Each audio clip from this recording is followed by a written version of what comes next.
Hi guys, welcome to our channel mister సిస్నరీ. Bigg Boss Telugu season 8లో family week అయితే అట్టహాసంగా మొదలై అంగరంగ వైభవంగా ముందుకు పోయి చివరికి ఎమోషనల్గా ముగిసింది అని చెప్పవచ్చు.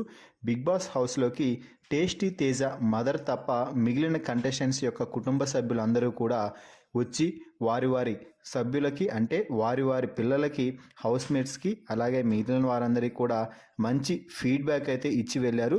దీంతో ఇకపై ఈ 4 వారాల పాటు ఆట కొత్త మలుపు తీసుకుంటుంది అని చెప్పవచ్చు. ఇక ఇది కాసేపు పక్కన పెడితే 12వ వారానికి సంబంధించిన mega chief task Bigg Boss హౌస్లో ఇప్పటికే ముగిసింది. బిగ్ బాస్ హౌస్కి కొత్త మెగా చీఫ్ కూడా వచ్చేసాడు.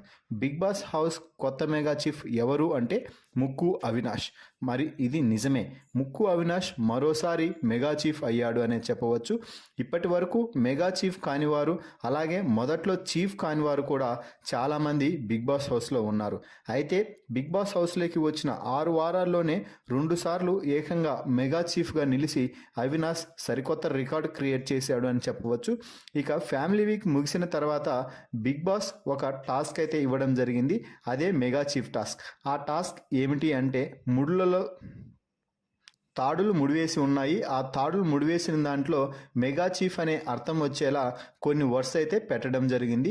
ఆ తాడు ముడులు విప్పి చివరిగా ఎవరైతే ఫాస్ట్గా మెగా చీఫ్ అనే పదాన్ని వరుస క్రమంలో కరెక్ట్గా పెడతారో వారే మెగా చీఫ్ ఈ వారానికి అవుతారు అంటూ బిగ్ బాస్ చెప్పడంతో ఆ టాస్క్లో అవినాష్ జెట్ స్పీడ్తో దూసుకు వెళ్ళి మెగా చీఫ్ అనే పదాన్ని కరెక్ట్గా పెట్టడంతో ఇక చివరికి మెగా చీఫ్గా నిలిచాడు మరోసారి అవినాష్.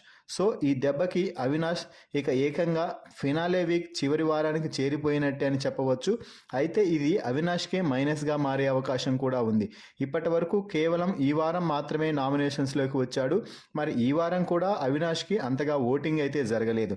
ఫస్ట్ ఈ వారం సేవ్ అవుతేనే మెగా చీఫ్గా, నెక్స్ట్ వారం బిగ్ బాస్ హౌస్లో అవినాష్కి ఇమ్యూనిటీ పవర్ అయితే లభిస్తుంది. మరి చూడాలి, ఈ వారం మెగా చీఫ్గా నిలిచినటువంటి అవినాష్ ఎలిమినేట్ అవుతాడా, లేక ఈ వారం ఆడియన్స్ సపోర్ట్తో గెలిచి మరో వారం బిగ్ బాస్ హౌస్లో కొనసాగుతాడు. మరి మెగా చీఫ్గా నిలిచిన అవినాష్కి కంగ్రాట్స్ చెప్తూ మరి మీ అభిప్రాయాన్ని కూడా కామెంట్స్ రూపంలో తెలపండి. అలాగే మరిన్ని బిగ్ బాస్ లైవ్ అప్డేట్స్ కోసం మన ఛానల్ని చూస్తూ ఉండండి. Please subscribe our YouTube channel mister సిసింద్రి.